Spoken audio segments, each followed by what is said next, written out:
So you thought that Bill Nye the Science Guy had the potential to be in this film? Yes. I love that so much. Hello. Do you want to play a game? What's your favorite scary movie? Be afraid. Be very afraid. See dead people. You're gonna need a bigger boat. Here's Johnny. The power of Christ compels you! The power of Christ compels you! Whatever you do, don't fall asleep. Welcome to Talking Horror with Jamie and Nikisha. Hi, I'm Jamie. Hi, I'm Nikisha, and this is Talking Horror with Jamie. And Nikisha. Where we share our love for all things scary and talk horror through the lens of human behavior. Welcome, everyone. Welcome. I don't think we've done sirens in a while. I still put them in. Oh, okay. Great. Yeah. But make ours louder. Yes. Especially because as we are recording as of today, it is 100 days to Halloween, baby. Oh, yeah, that's right. Also, big shout out. I'll put it in the description. Get your Halloween calendar from Matt Woods, friend of the show. It counts down. It's a full year of Halloween fun things. It counts down to Halloween. I'll put that in the description. But yeah, 100 days to Halloween, baby. Yes, it's so exciting. Yeah, I saw his announcement. I need to pre-order mine, but it's definitely worth it if you're someone like us who likes a little bit of the spooky all year longs. Yeah. Ooh, it's a good thing. And today we're ripping the Band-Aid off, for me at least, and finally talking about the 2004 zombie comedy film Shaun of the Dead. Now, some of these aren't limited. Whoa, what was that? I think it was Blue Monday. Man, there was an original press ad. For fuck's sake. Purple Rain. No. Sign of the Times. Definitely not. The Batman soundtrack. Throw it. Okay. Oh, Dire Straits. Throw it.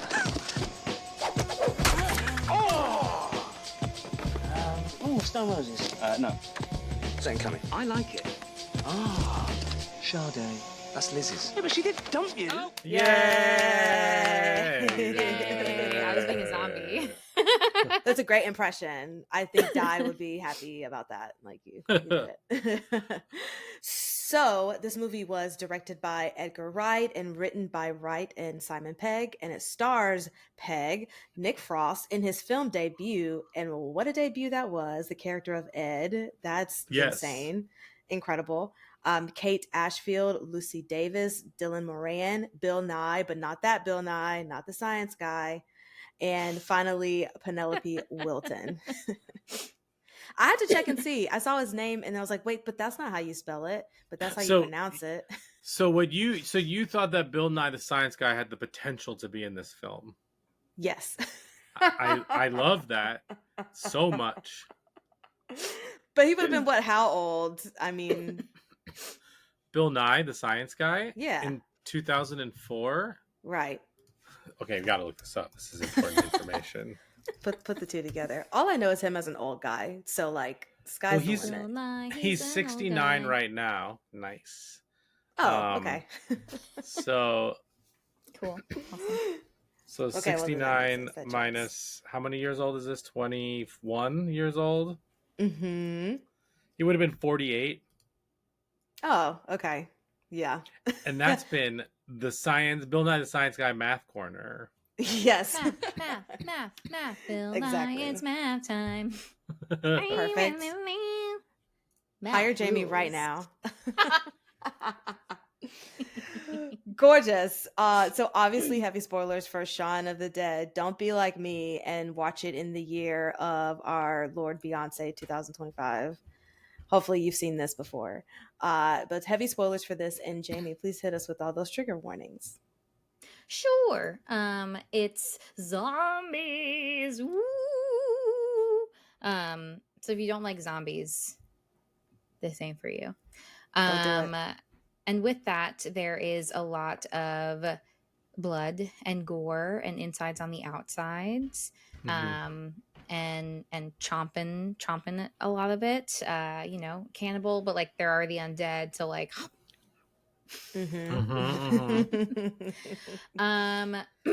there is also drinking, a gun, a rifle, fire, killing of said zombies. Don't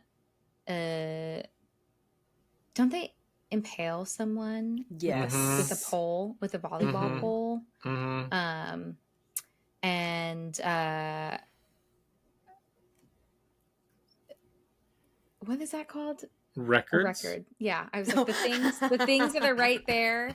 Jesus Christ, brain. Oh boy. That's oh amazing that Brian boy. and Jamie was just doing a hand I was motion, like, beep, and Brian's boop, like, beep, yeah. boop, beep, boop, beep. But you knew what I meant, and Yeah. that's Yes. all that really matters. Right. Right. I think also maybe like themes of difficulty growing up.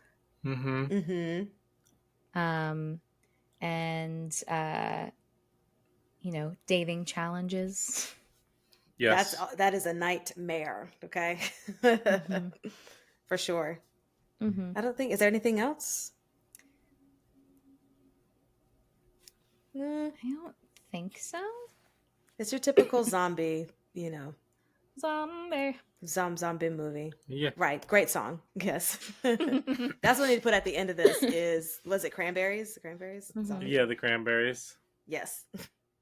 Great. Well, before we get into all things Shaun of the Dead, producer Brian is going to give us a couple of words. Hi, everybody. Hi, your words. Hi, YouTube. Thank you for watching us. Everybody listening to us, thank you for listening. If you're enjoying this, definitely check us out on social media at Talk Horror Pod on Instagram and TikTok. We do some real fun stuff there. We cover movies that we don't cover here. We do some lists. We ask questions. We have a good time. So check us out there. And thank you so much for listening. We really appreciate it. It makes us feel good. Yeah. Thanks for rocking with us. Jamie's in a singing mood today. I love it. I was singing on my stream today. I don't know. I'm just vibing. Yeah. That's a great way to put it. I'm just vibing. Yes. That's it. Just a vibe. Gorgeous. So, have y'all guys watched anything this week? I have. I've watched a couple things since we last recorded. I think. I don't remember. Let me know if I talked about these already. I genuinely don't remember. But I watched Strange Harvest. What is that?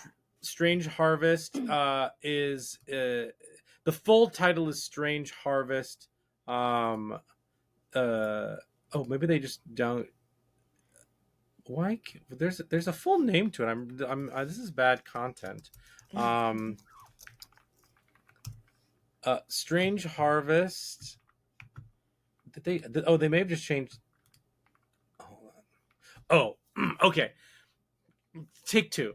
It's called Strange Harvest. It's directed by Stuart Ortiz, who did Grave Encounters. And it at festivals last year, it was released as Strange Harvest: Occult Murder in the Inland Empire. But now it's just Strange Harvest. It was a combination of 7 and a Dateline episode. Oh, okay. It's a really well acted, interesting found footage, like mockumentary, if you will. Do you consider mockumentaries found footage or no? Probably That's not. such a great question. I was gonna say no. That was my first instinct to say no, but I can see why someone would make the argument that it could be. Like, some of them have it in it. So, like, if they're like cutting away, like, we found this footage, like, there's found footage in those. But if the structure is a mockumentary, but then, yeah, I don't know. Jamie, it's a great thoughts? question. Yeah, I'm really pondering this. Right. No, I want to say, I want to say that mockumentaries are their own thing, but Yeah. found footage can be included in a mockumentary. So Oh, yeah. I see what you mean. so this movie that I watched is specific. It's really well made. I have some thoughts about like how it's paced and the ending. But overall, I think it's pretty good. Um, um,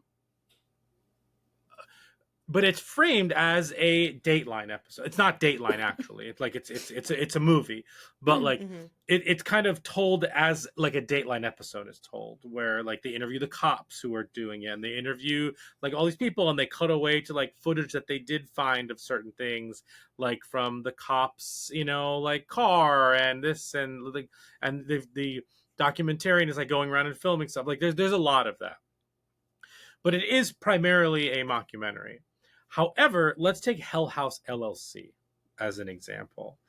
Hell House LLC is framed as a mockumentary because you have the talking heads of people from the current, like the present, and then it's like we Yes. found this footage. So like, but we consider that found footage because it is overwhelmingly their footage and less of like the talking heads, if you will.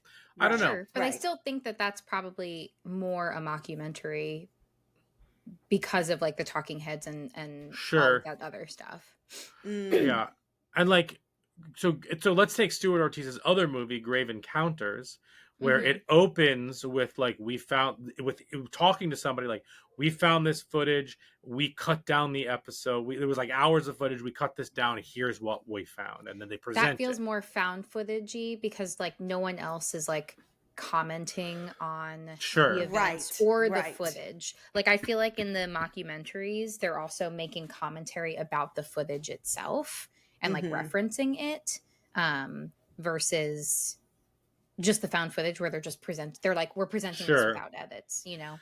So are we sticklers for do we give a crap when people like list like Hell House LLC as one of their favorite found footage movies? Like, No, I don't because care. we're not Yeah. assholes. Right, because we're not monsters. I just wanted to be clear. But anyway, Yeah, I didn't think about that until right now. So thanks for like brainstorming that out loud with me. You're welcome. Yeah. But great. But Strange Harvest, yeah. I checked that out. I think it comes out in August. I got a screener of it.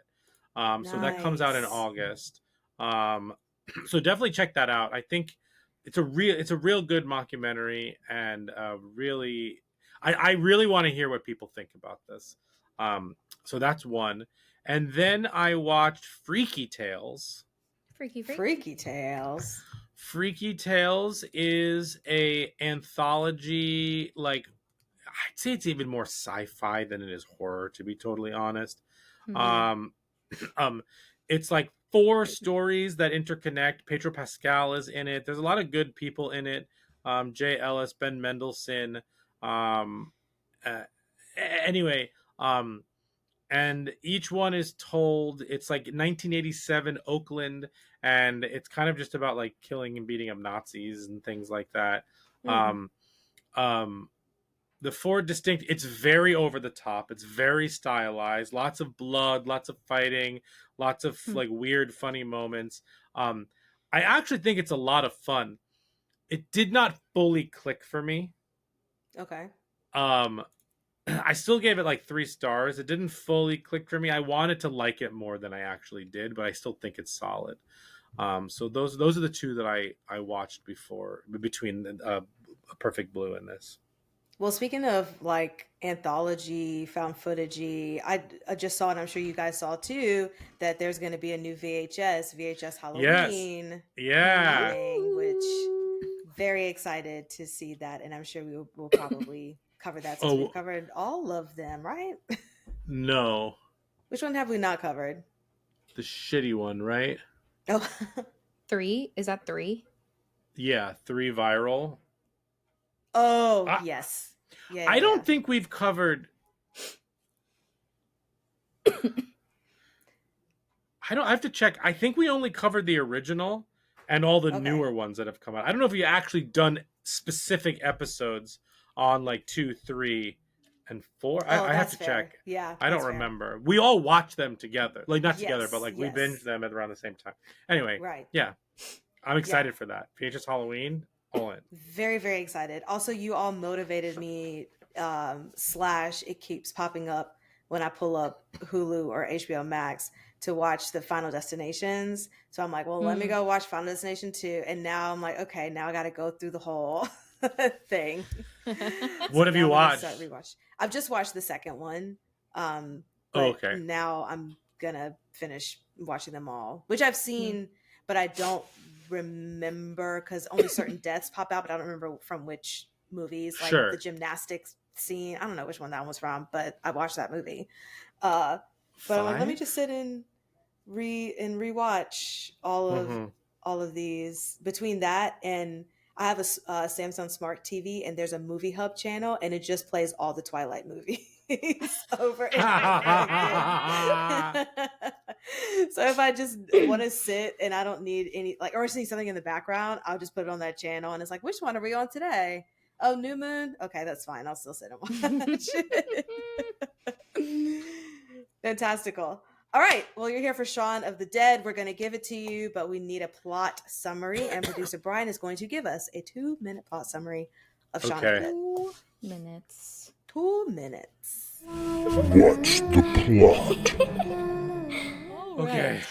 Ooh, I'm not bored by your plot summary. You haven't even started. Okay. Ready, producer Brian? You have 2 minutes on the clock to tell us everything you can remember about Shaun of the Dead. Ready, steady, go.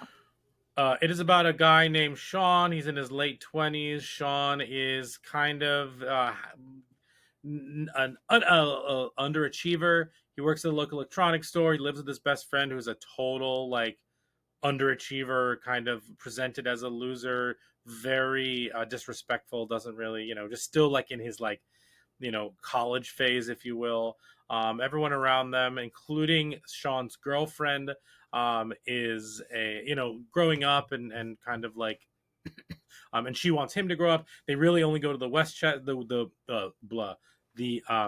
the Westminster pub, the Westminster pub. The Winchester. No. Winchester. The Winchester. So and she ends up breaking up with him and dumping him because of just like he can't grow up. He forgot to book dinner reservations for them. Like it's just like one thing after another. He's there. So then a zombie outbreak breaks out, and he basically has to take lead and save all of his friends. He goes to get his mom and his stepfather, played by Bill Nye, Davy Jones, not the science guy, and then he goes to get Liz, his ex-girlfriend. They find themselves at the Winchester because it's a good place to hold up. There's food and all of that there, and they end up fighting off all the zombie hordes.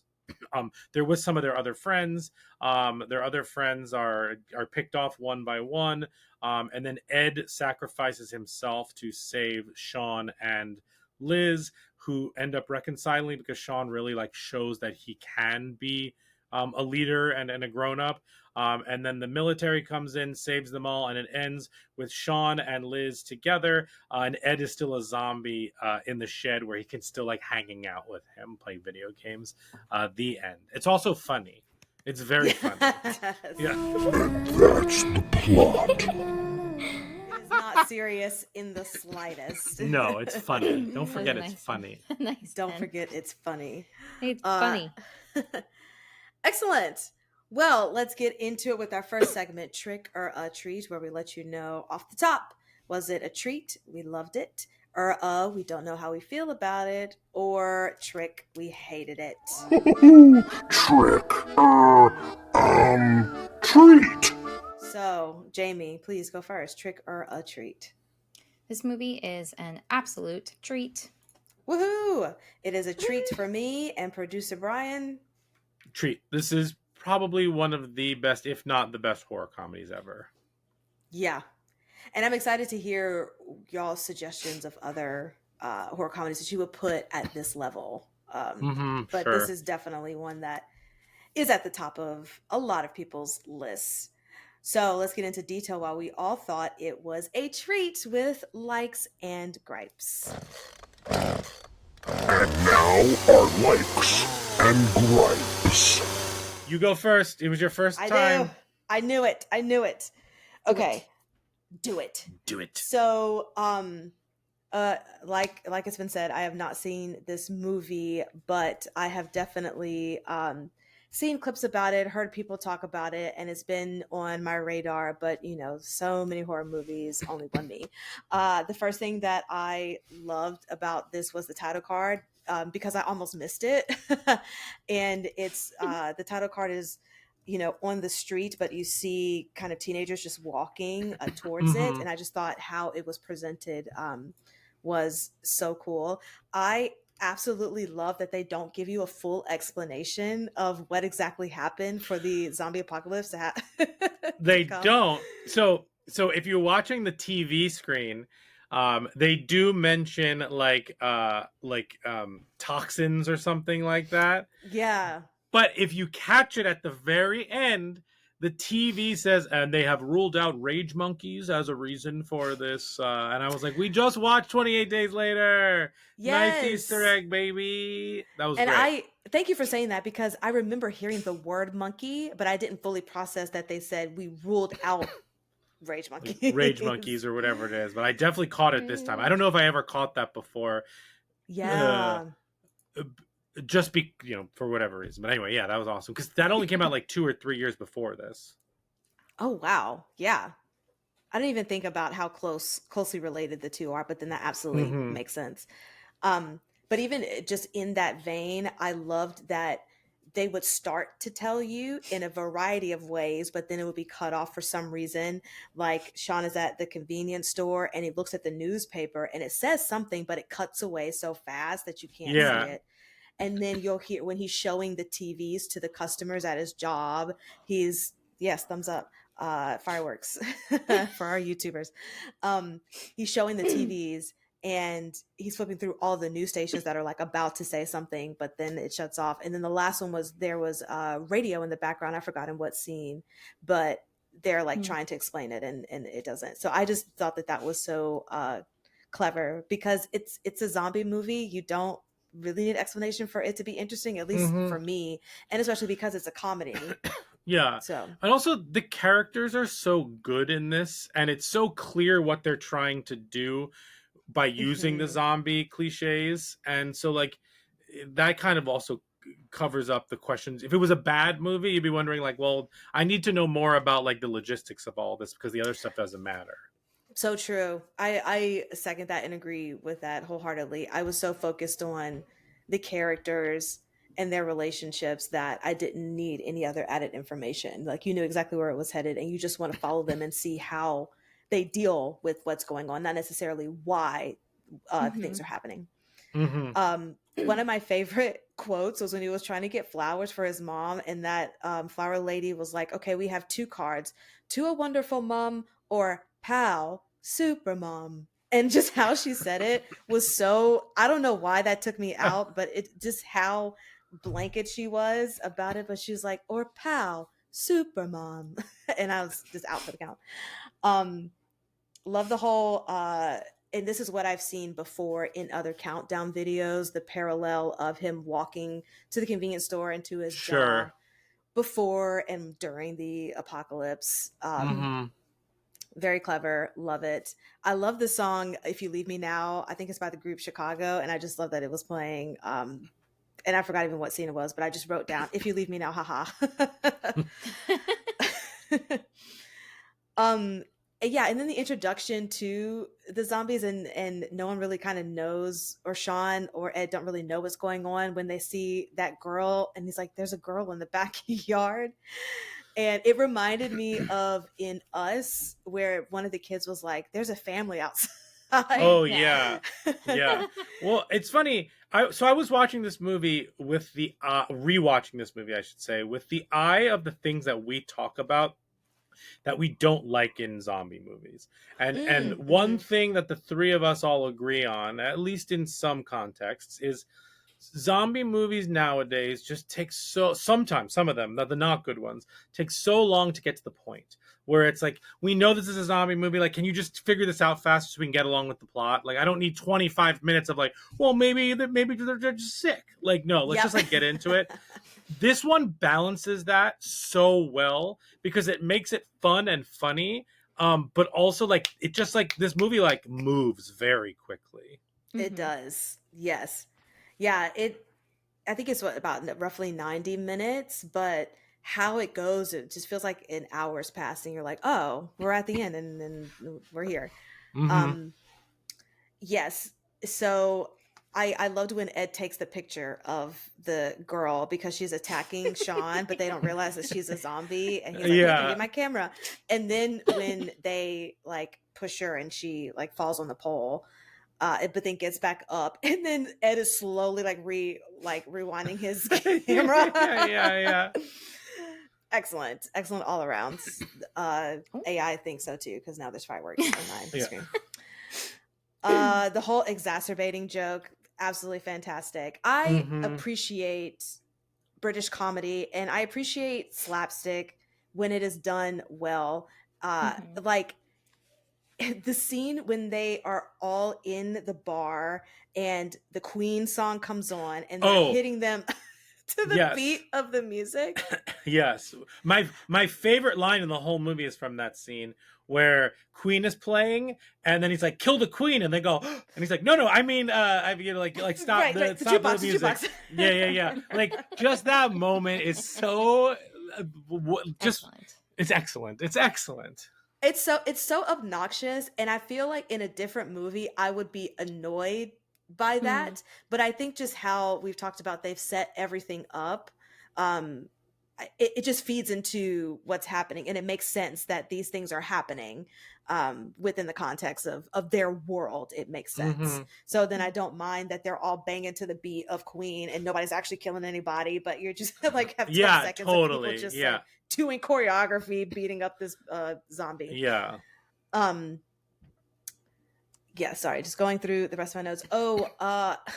And the dad, I love just in talking about how they balance tone in this, the comedy with the sentimental moments, because the whole car scene with the stepdad, like it didn't take me off guard that they tried to do something a little bit more serious in that moment.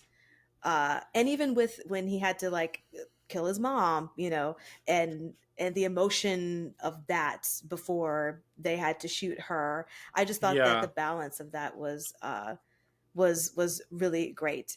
Another like slapstick thing that I was just dying laughing at was when Shaun was trying to explain, like, you have to hit them in the head, and then he's just explaining it, but then he hits himself in the head and says ow, but then keeps talking. He's just like, yeah, so you have to hit him in the head like this, ow, and then you have to keep, and then it's like blah blah blah, and it just like the acting in this is fantastic and a masterclass in that kind of comedy. It reminds me so much of, even though this is a predecessor, Shaun of the Dead is a predecessor.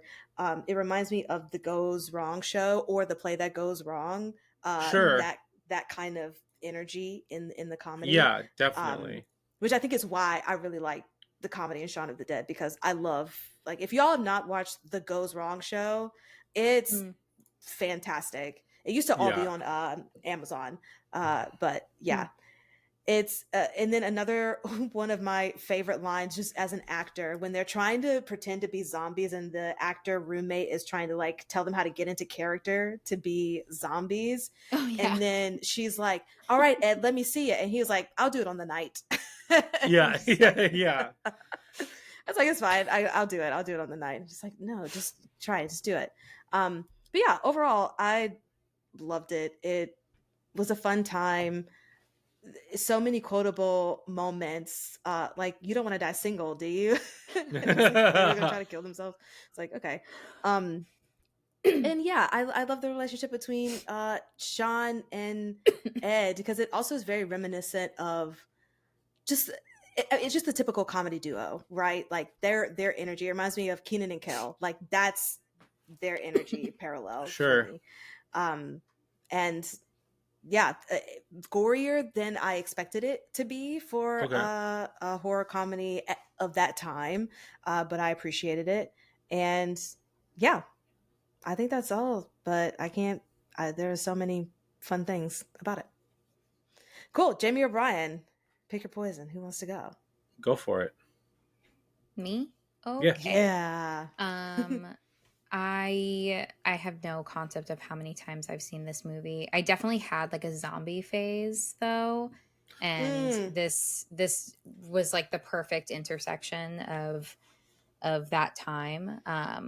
So yeah, I love this movie. I think it's so funny. It's like iconic. Um, and like the satire of other zombie movies, it really just like hits it perfectly, while still like presenting very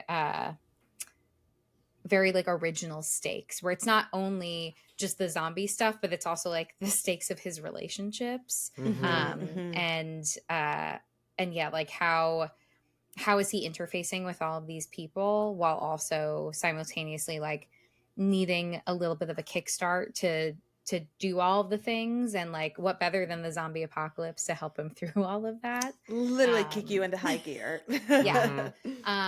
It's like, what would anything else have helped Taken like him to fire that. under him? Yeah. So yeah, that's really funny. I don't even know like what to say like specifically. Yes, the scene in the bar is like hysterical, when the music is playing and they're like hitting with the pool, what is this called, pool stick? Cues. Yeah. The It's pool a Cues. cues. Yeah. Cue. Yeah. Okay.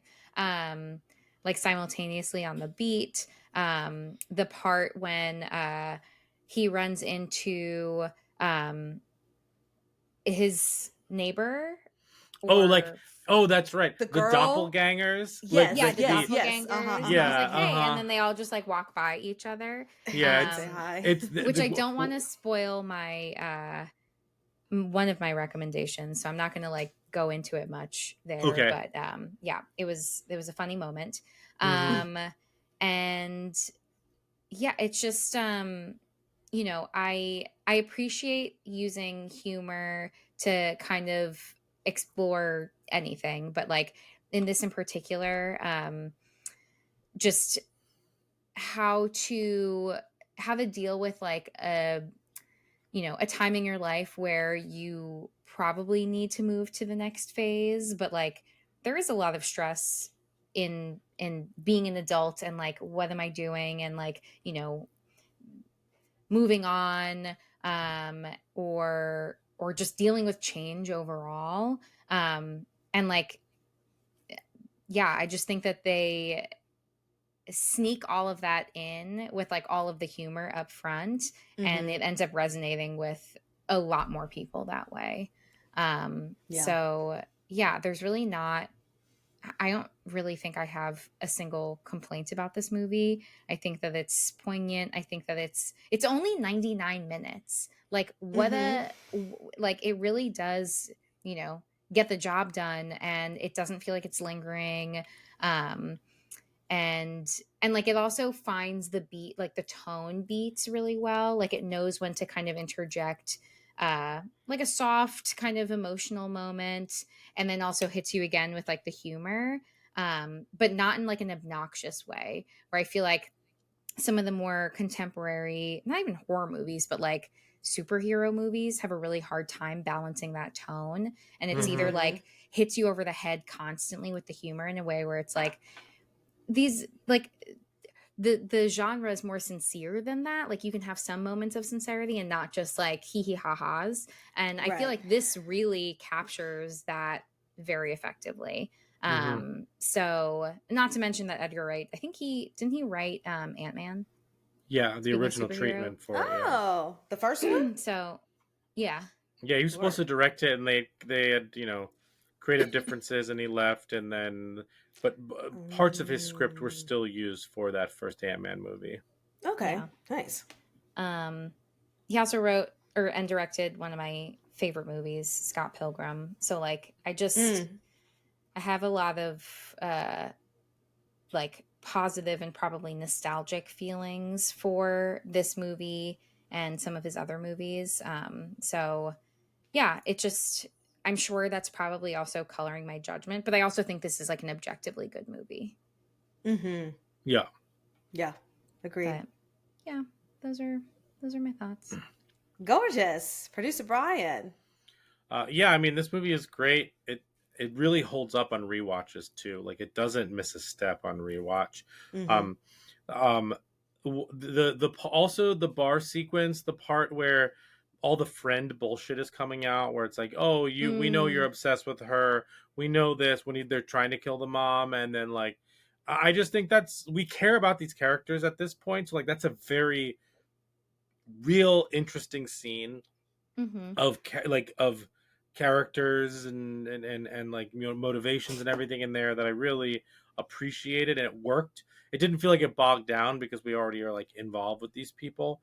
Going back to the dad scene where he's dying in the car, the stepdad scene, excuse me. What I really like about that scene is that it treats our protagonist Shaun as having major flaws. Like, sure, he's not growing up, but it doesn't just extend to his relationship with Liz. It, you know, there's this subconscious thing, you know, it's not in the movie, but like, you can imagine a world where like his dad died, you know, his dad wasn't there anymore.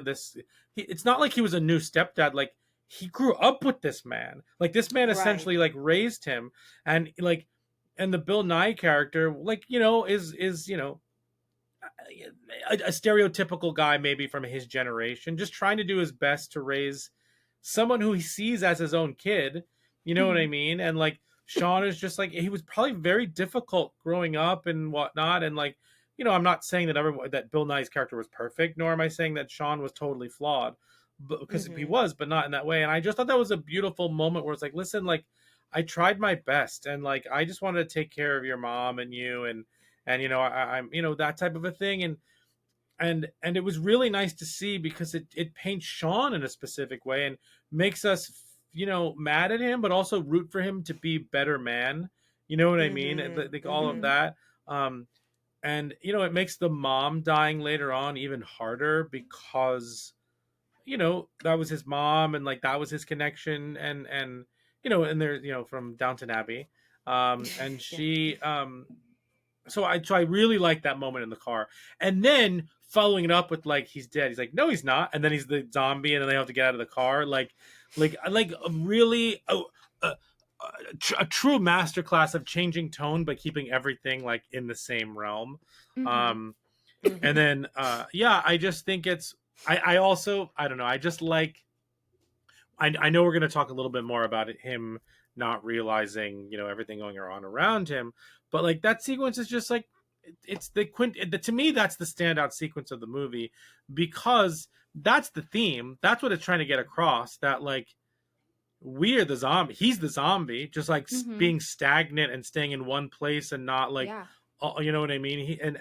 He needs to be shaken out of that, to a real headshot, if you will, to like be shaken out of that. And then in the end, his friend, who was never going to not stop being a zombie, like, is just a zombie forever, but he can finally literally create boundaries with that shed to like be in his adult relationship, but still have this like playful childlike connection with his best friend. Because I'll be honest, the part that really resonated with me this time is when he loses it at Ed, you know, like, and like, you know, like, he's just like, what was it, he's like, you know, like, you never think about anyone else, like, this, you don't grow up, like, this is bullshit, like, I just think that the character journeys in this are just like truly spectacular, and the way that they convey those through the genre, like, of, you know, the horror genre, but the subgenre of zombies, you know, is really wonderful. And I recognize that, like, I'm kind of just stating the obvious because that's the point of the movie, but like, I just want to talk about it because I think it's so well done.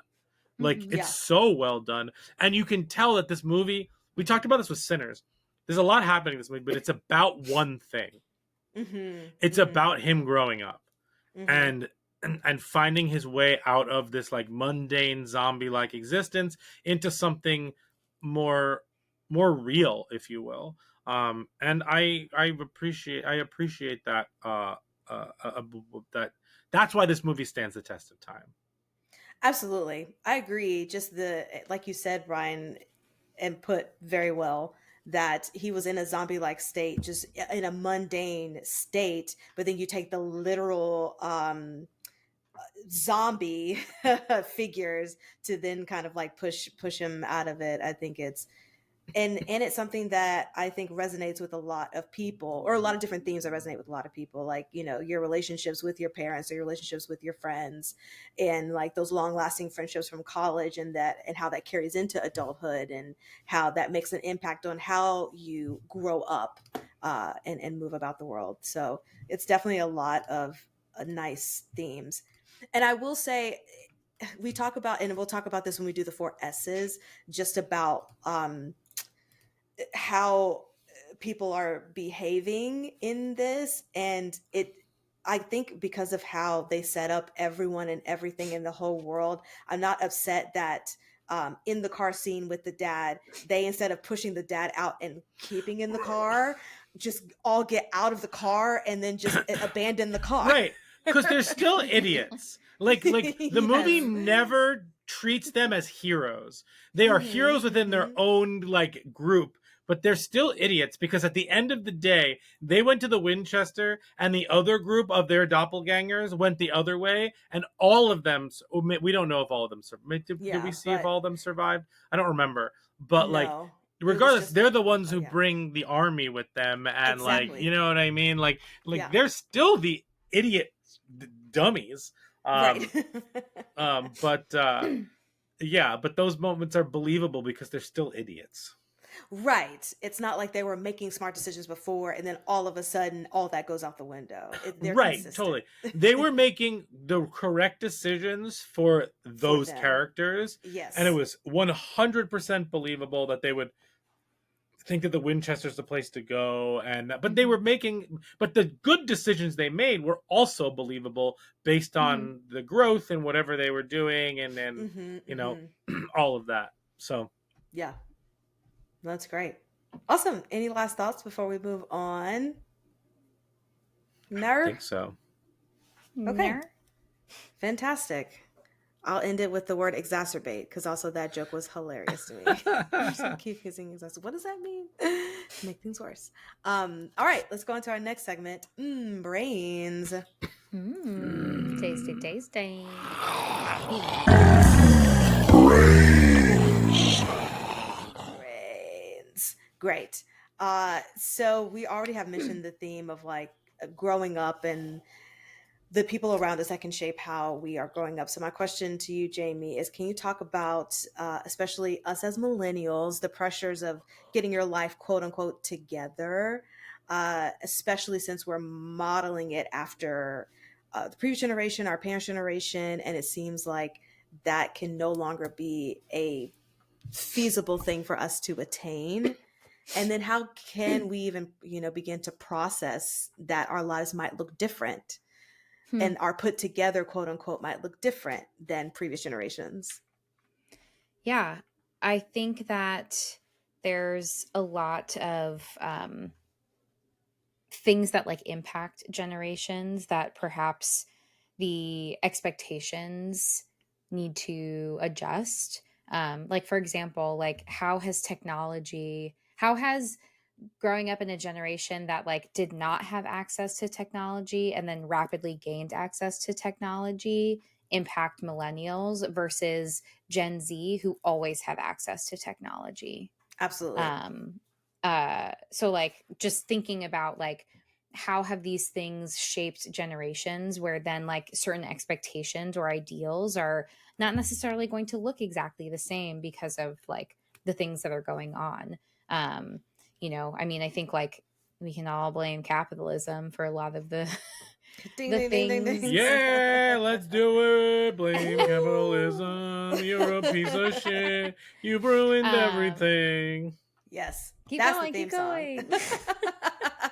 You've ruined everything, and that is it. Yeah, I mean, I think that, like, you know, just from like a financial standpoint, we're just not in the same position as previous generations. So, like, if there is this expectation that we're just supposed to do the same thing as previous generations, there's like a disconnect of, and maybe I'm biased because I am a millennial and I don't have an exorbitant amount of wealth to like own 7 homes, but like, or Mm-hmm. any for that matter, 0. I own 0 homes. 0. But just like, it's not, that's not living in like our current present reality. That's living in like, Mm-hmm. that's living in the past. And is it fair to impose past like context to our present? No. And I think Right. that's more of like, you know, there is this butting of heads between generations based on you know, historically between like millennials and everyone else, but I'll more specifically say boomers and millennials, of just like the ideas that, you know, stop spending money on avocado toast and like then And you'll iced grow up and be coffees. successful. Yeah. Yeah. And it's like, sorry, like I deserve my little treats. And also like not buying avocado toast, I also can't, like, I haven't bought avocado toast, you know, maybe I've had it like 3 times all year. I don't think that 3 avocado toast is preventing me from purchasing a home. I think my Exactly. limited income and you know, The cost of living as the opposed to cost the of income. living, yes, that is what prevents me from owning a home. So Mm-hmm, mm-hmm, mm-hmm. I think that there needs to be and I think there has been like a reimagining, if you will, I guess, of what does it mean to like be, or rather feel successful Mm-hmm. in the present. I Mm-hmm. don't think that like a lot of these things still apply. Something that actually came up a lot during the pandemic, like during lockdown and work from home, something I noticed with a lot of people I worked with was how a lot of people are much less interested in moving up the corporate ladder in the ways Mm. that they were in the past. And I think Mm-hmm. that like a lot of the quality of life experiences that people started to notice when they no longer had to commute, when they had more time to themselves, when they could even though like we lost access to, I'm not saying like lockdown was good, and obviously like there's still folks with compromised immune systems who like still are living in a Mm-hmm. way that is not the way they were living before. Mm-hmm. But like in terms of like careers and career paths, I do feel like more people have been questioning this idea of like, maybe I don't just want to like keep moving up. Like if I'm not interested in that, then are we just Mm-hmm. like what now? And like taking back your time, focusing on things that like actually fulfill you, that you're passionate about. I think that like that's been a huge shift that I've noticed, where, you know, Mm-hmm. past generations are just like, you just, I mean, like I've heard this from my own parents who don't listen to this podcast, so I'm not worried about them hearing this.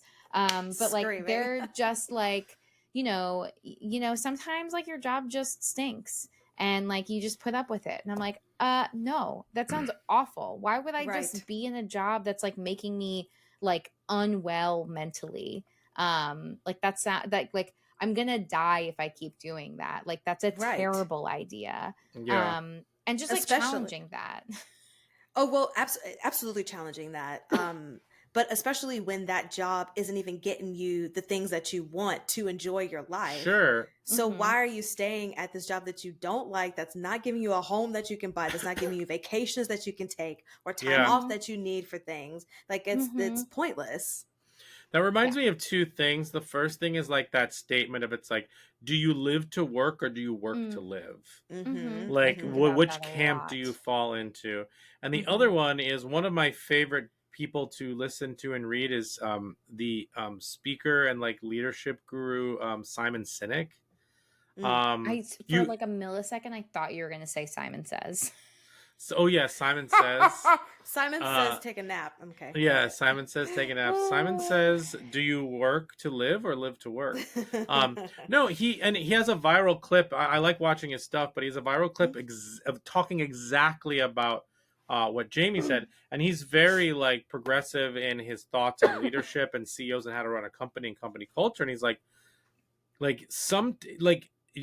it's okay to just not want to climb the corporate ladder and do the best job you can at a certain thing, because companies need those people. Because what happens is you get promoted as high as you, what is it, you get promoted one level above what you can actually do, because that's when you stop. Like you're like, promotions don't make sense because you're being promoted to something else that you're not necessarily good at or trained to do.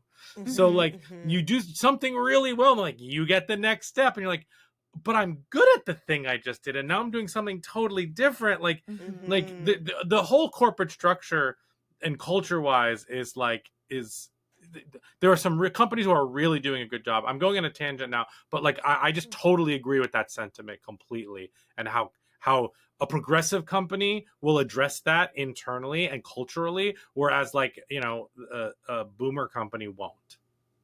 Yeah, absolutely. Which is so true. The thing of right. Boom, boom, boom. Everybody say, keep working, keep working. Yeah, no, that's so real. If they see something in you and they're like, okay, yeah, we'll promote you, but it's like, well, what you're seeing is me being good at this, and it's so that's so real. Like you need to take the resources to train me on this job and give me a mentor and things like that, because you need to be clear that this is what you see in me. You see a leader in me. You see someone who can do this. So train me to do this job, versus like, oh my God, you're such a good like cog in the wheel. Let's give you a leadership middle management position now. Like, what? And no training, and people are just flying off the handle. Yeah. And then you go to a Coldplay concert and you know. Yeah. Oh my God. Wow. The greatest thing. Obsessed. Great. Wild. Wild behavior. And something that we'll never forget. It's also just funny, the things, just talking about us as a internet generation, the things that bond us in times of crisis as of now, and the fact that that is something that as of now has been bonding the likes of everyone. Is sometimes it's like, yay, humanity for kind of coming together for something, but you know, let's come together for some things that'll give us, like, I don't know, free healthcare. You know, sounds good to me. Yeah, that'd be cool. Great. So my next question to you, Jamie, is just specifically in regards to Ed and Shaun's relationship, and people who might find themselves in friendships or even familial relationships where they might have outgrown it, or that they're non-reciprocal relationships. So I just wanted to ask, what are some examples that you have experienced of people's reasoning for staying in those kinds of relationships that they might have kind of outgrown? I think that people are afraid of change, for one. It's hard. It stinks. It's scary. I think that I think there's also like a loyalty piece. It's like, oh, I've known this person and I like need to, you know, continue because of like time and things like that. And I think there also might be some guilt about like leaving someone behind for whatever reason, letting a relationship drop off, and not putting like the same energy or effort that you once did. So I think those are some of the factors, and it is really hard. Like, something that I think about a lot as my, like, within my role as a therapist is the therapy dynamic is a relationship. And it's one of the few relationships that you can actually model relationships outside of the therapy space. And you can practice certain things in a little bit more of a formal way than you otherwise might, rather, in real life. And so, like, for example, something that is like built into therapy is endings. The idea that like at some point you might end that relationship, whether it's because you feel like you've met all of your goals, or maybe you feel like you haven't and you want to meet with somebody else. But, you know, the formal term within like therapy is called termination. And like it's important to have like a termination where you have that conversation and you kind of like process what the experience has been like, and you know, talk through like some of the areas of growth, some of the things that worked well, some of the things that didn't. It's like that's a space where you can actually have this open conversation just about like the relationship dynamic, and then like kind of end it and like seal it in that conversation.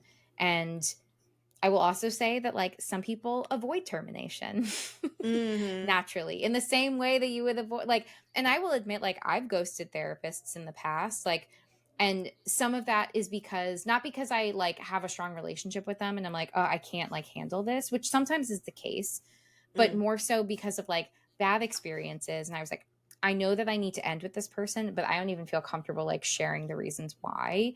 Of course, yeah. And like that's valid too. So it's like even, but like I still think about even in this dynamic that I try to make it so that people feel more comfortable sharing those thoughts and feelings, because it's one of the few spaces that they actually can.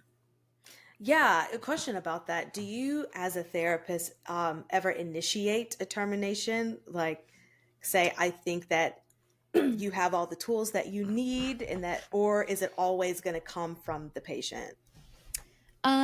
It depends. I've had conversations with people where I've kind of like checked in and just asked like, how do you feel like things are going? How do you feel like things are going with regards to working towards your goals?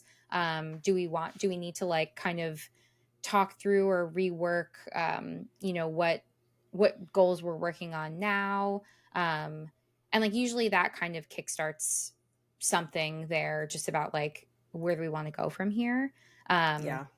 But also like something else, like sometimes people will just be like, oh, I don't really have anything to talk about, or like I haven't really had anything to talk about, and that might be a prompt of like, do we want to keep meeting maybe at a different frequency, because a lot of people that like I might start with weekly move down to like every other week, because like things are going well and it's more for like maintenance and still having that space. But yeah, it just kind of depends on like how things are going. But I would say I prefer for it to be more collaborative. So it's like I might say like, hey, let's kind of check in about this, and then encourage somebody to like give me their feedback. Yeah, no, that's so funny you said the frequency of meeting, because I feel like that's what my therapist does with me. Like if we are having like a couple of good weeks, she'll just be like, "Okay, so when do you want to see me next? Like you choose the time." But if it's Sure. something and we had an intense session, she'll be like, "Okay, so I'm free next In week an at this hour. time. Are you free at this time too?" Yeah. It's Oh like man, she'll say, you can't "When are we do meeting next back to backs in week?" the same day, unfortunately. Right. But I know I totally get Sometimes that. you It's feel like like you might need to. truly. But it's like you said, I love how you mentioned you can practice the relationships in a more formal way with a therapist, which is always why we're like, go to therapy, y'all. Just to kind of model that after uh, your other relationships in your life, and creating those boundaries. Because I know we do talk a lot about how to you maybe try to remove yourself from toxic relationships, or different kinds of relationships, but sometimes we don't even talk about the reason why we're even there in the first place. But I think that's great to say there is a space where you can practice like creating boundaries and all these things like within a space, and with someone who knows you but is also an outside third party, which is always great. Yeah. And also like even something like role playing, where that can be another example of like just kind of practicing something within the context of a safer space, but it might be kind of like practicing something that you want to kind of feel out before you bring it into whatever other relationship or like experience you want to have, and like kind of doing it with somebody else who is not like in that position is just another example of like a relationship thing that you get access to in this particular space that you can like practice before you go out into your outside world and like have to live it. Absolutely. I'm definitely the type of person who I need to write down what I'm saying before I say it, because I can't go in freestyle. It's not going to come out. It's never going to come out how I want it to come out. And yeah, the last thing, and this is just kind of like a group conversation, but I was just thinking about this scene where Shaun is walking around and he's not really noticing the zombies around him because he's already in his mundane, doing his day to day. And I just wanted to ask y'all's opinion. Do you think we as a society don't pay enough attention to the world around us, or do you think we pay too much attention and feel the need to confront everything that comes our way because we have so much access to it? No definite answer or right or wrong answer in it. I was just No, curious there's a how you right feel. answer here. I think it depends, because one thing that makes me think of, I think we talked about this recently, is like I think we talked about it with regards to like dissociation. And it's like the idea of like us operating on autopilot. And I think sometimes there are things that like certain routines that we are so accustomed to that like it kind of moves to this like back part of our brain where we don't have to like consciously think about it. And like in that sense, we might not be paying as much attention because like it doesn't feel like it requires any of that extra energy. Yeah. So I feel like there are definitely some experiences that fall into that bucket.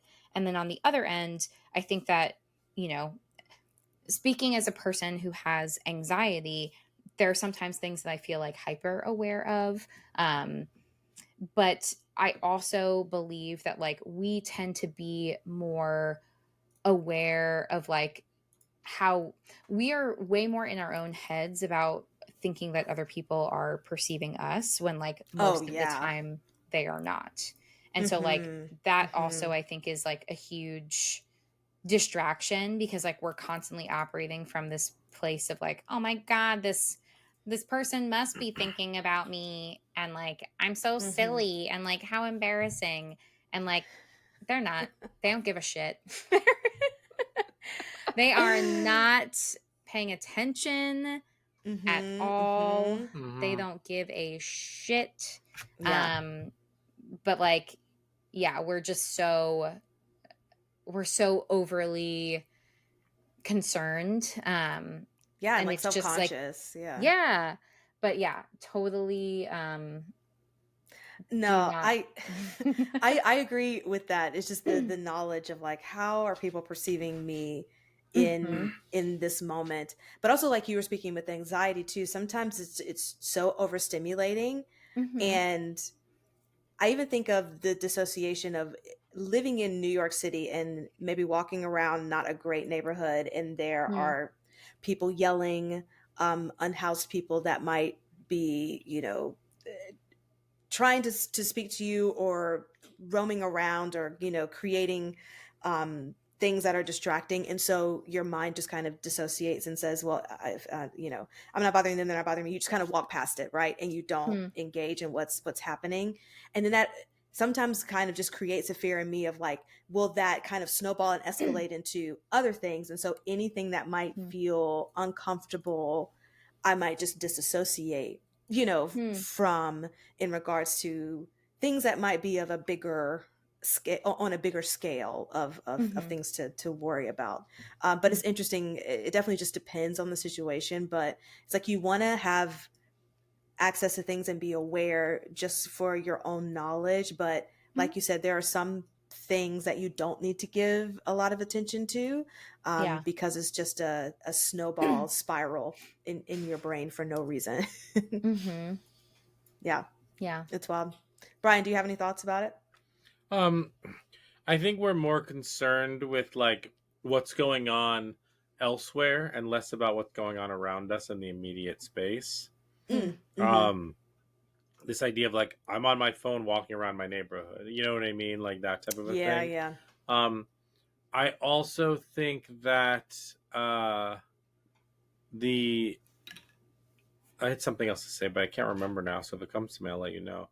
But yeah, there's something to be said about that, but also there's something to be said about muscle memory, and like you know, trying to go through your day and you just have your routine, and we, you know, humans become very routine, and like literally forgetting to smell the flowers. You know what I mean? Like, and obviously, and if I'm talking about that scene in particular in the movie, like he also had the depression layer of like Liz having broken up with him, which is on purpose because he really dissociates and he just literally goes through, you know, the moping and the muscle memory with the moping, I should say.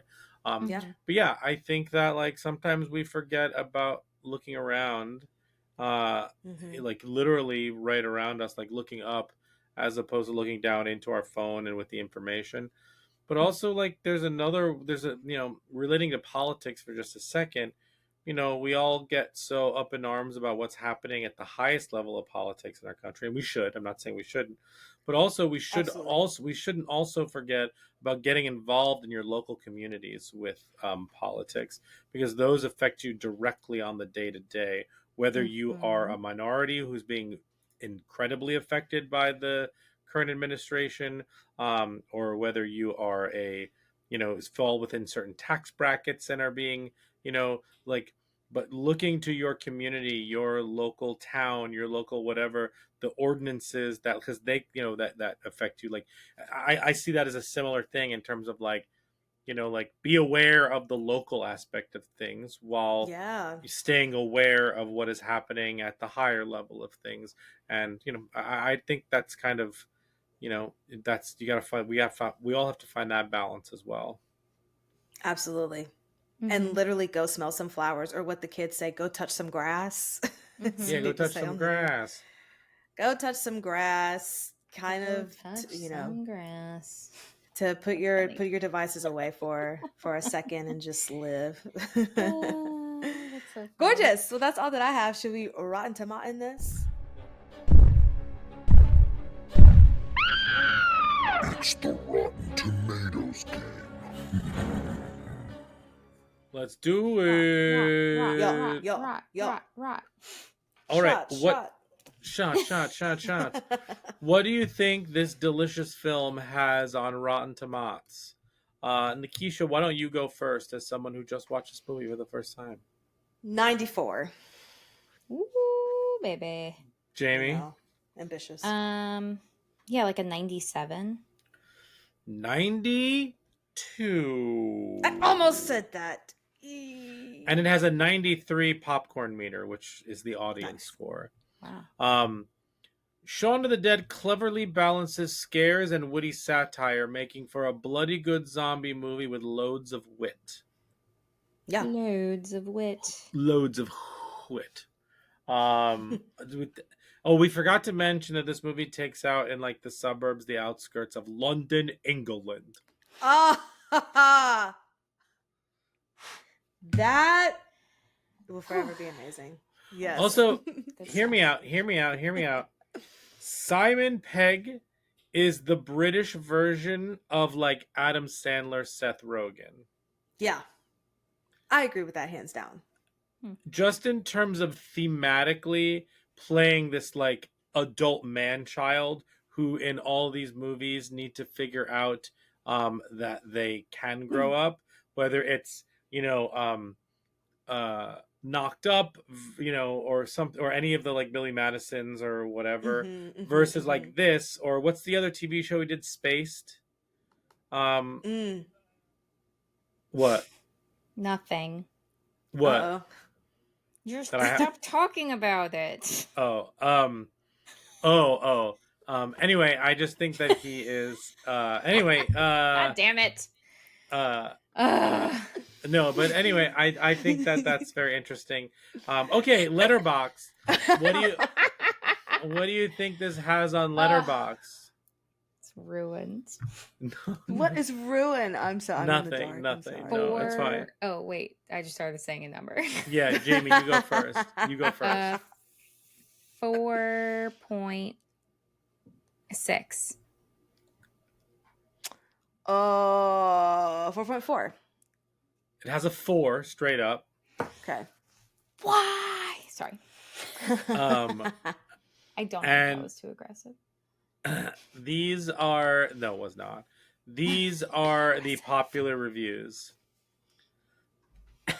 The fact that the brutal murdering of that old man was in sync with Don't Stop Me Now by Queen is utterly breathtaking, truly masterful work.